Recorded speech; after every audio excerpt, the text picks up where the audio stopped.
Bismillah, alhamdulillah, assalamu alaikum, peace be unto you. Thank you for tuning in to another episode of The Deen Show. Wednesdays, midnights, Thursdays at 2 p.m. If you're in Chicago, CAN TV 36. But people from all around the globe tune in to thedeenshow.com, where we're here trying to help you understand Islam and Muslims. And when I come back, we're going to be talking to my good friend, Abdul Rahim Green. He has his own section there on the Deen Show. You can read a little bit about him, hear his story on how he came to Islam, to the submission and surrender to the one God, and other topics that we have with him. He's going to be helping us cover how one can overcome their desires. You're chasing a lot of things that are temporary, but the hereafter is permanent. So we're going to be back with him so he can help us and give us some advice on this very important topic. We'll be right back on the Deen Show. Allah, there's only one God and Muhammad is his messenger. Allah, la ilaha illallah. Allah, there's only one God and Jesus was his messenger. Allah, la ilaha illallah. I don't know why I did that. Maybe it's just to break the ice. Assalamu alaikum. Peace be unto you. Peace be unto you, Eddie. How are you doing? Alhamdulillah, bro. It's good to see you. Look at my smile. That's a I got a big smile because I'm happy that you're here, that I'm here with you. Alhamdulillah. I'm very excited to have you with us Well, it's again. good to be back. Allah, the Almighty, the Creator, united us again. Alhamdulillah. And hopefully He'll keep uniting us as long as we're alive. Inshallah.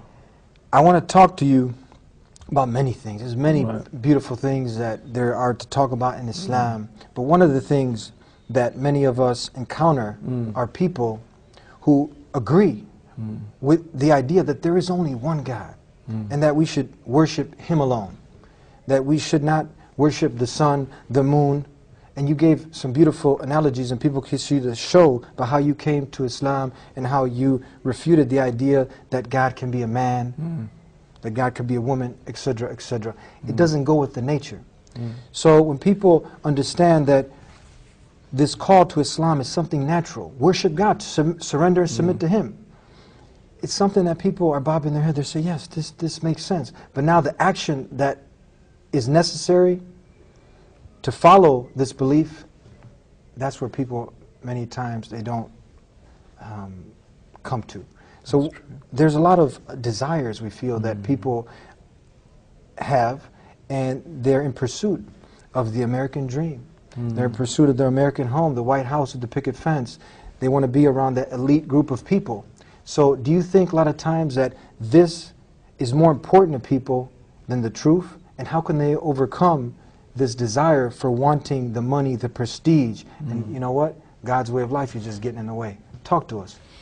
Eddie, that's certainly the truth. I don't think that the main obstacle between people and Islam is their failure to understand intellectually that Islam is the truth. Yeah. I mean, I think once you examine, when you actually take time to read the Quran, when you actually take a bit of time to read about the life of the Prophet Muhammad, you know, an authentic life history of the Prophet written by, you know, people who believe in Muhammad, you know, not people who are... what I'm saying is, when you actually find out what Islam is about for yourself, rather than relying upon your preacher, or the newspaper, or some, you know, trashy news station, right, who can't even tell an accurate story about anything, right? You know, if you rely on those sort of people about your information for Islam, that's not where you get it from. But if you really study it, I think you'll know that it's the truth. So I don't think the issue, as you mentioned, it's in our nature, it's natural, it makes so much sense. So what is getting in the way? What's getting in the way is our desires. That's what's getting in the way, it's our desires. It's like, okay, if I become a Muslim, then I have to stop this, I have to stop that, I have to do this, I have to do that, I have to change my life. And that's the real issue. And, you know, part of the problem is that, first of all, as Christians, we were brought up to think that salvation is a bit like instant coffee, or it's just there. You just believe in Jesus. He takes all your sins. Well, isn't that fantastic, right? You do anything you like because Jesus has died for your sins, and I can live anywhere I like because the price has been paid. Now, it seems convenient. It's easy. It is convenient, and really, if you're honest, it just doesn't make any sense. Nothing works in life like that. And why should it work with religion?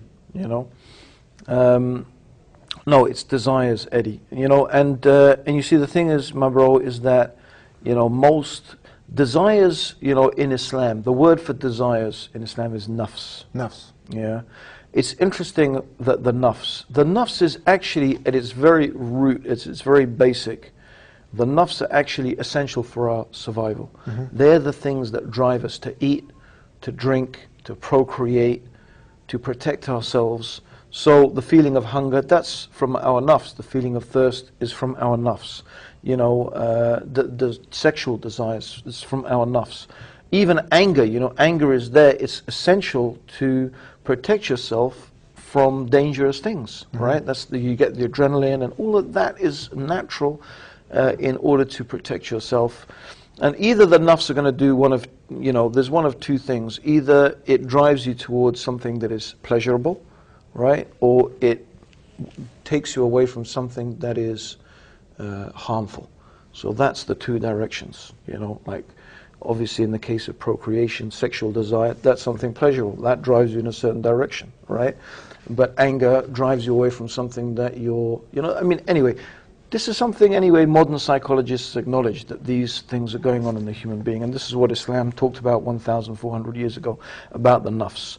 So the problem is not really the nafs itself. The problem is when we go beyond the bounds. When we go beyond the bounds, when that hunger turns into gluttony, right? When that love or that desire turns into lust. When that need to collect something to see us through the winter makes us miserly and hoarding, makes us hoard. So basically our basic problems is not the nafs itself, but it's controlling our desires. So the real issue here is being in control of yourself, having self-control, having self-discipline, right? Having control of what's going on inside you.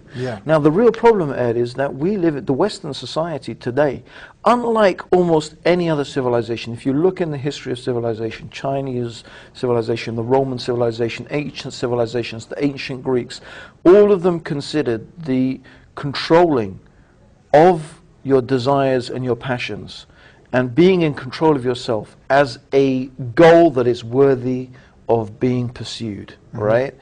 And it's something that is almost the opposite in the Western world today. In the West today, it is really almost the opposite. It's all just about just do it, enjoy yourself, go for it, go get it. Everything is satisfy, just enjoy yourself and satisfy your desires. And a person who has like self-control and self-discipline, especially emotional control and emotional self-discipline, is almost looked upon as someone like strange and, what's wrong with you? Like just hang loose and be, chill out. And this is really, this is not a good way to be, right? And I mean, this is not just Islam saying, this is, this is actually something fundamentally flawed about the way society is right now, okay? And what is really interesting, Eddie, is that I've been reading a book recently, not an Islamic book, it's a book on psychology, written by a guy, if I'm saying his name right, by Csikszentmihalyi, and it's called Flow, and it's about happiness. They did this psychological study on how to achieve happiness and what makes human beings happy. Now this is a scientific study. This is not anecdotal. They did a long-term scientific study with different people from different sections of society, all over the world, different languages, and they've discovered something that is obvious but at the same time remarkable. What did they discover? They discovered that the things that make you truly happy are not things like, having sex, watching TV, having a beer with the friends, getting drunk, listening to music, watching movies. No. They found that when people were doing those things, they did not report high levels of happiness. people actually, they found, were most happy when they were struggling, and sometimes on the very limit of their ability. In fact, the more it was on the limit of their ability, the more happiness and satisfaction they reported. As long as they were struggling and they could achieve something that made them feel they were doing something worthwhile. And I put this to a girl the other day who I was talking to about Islam.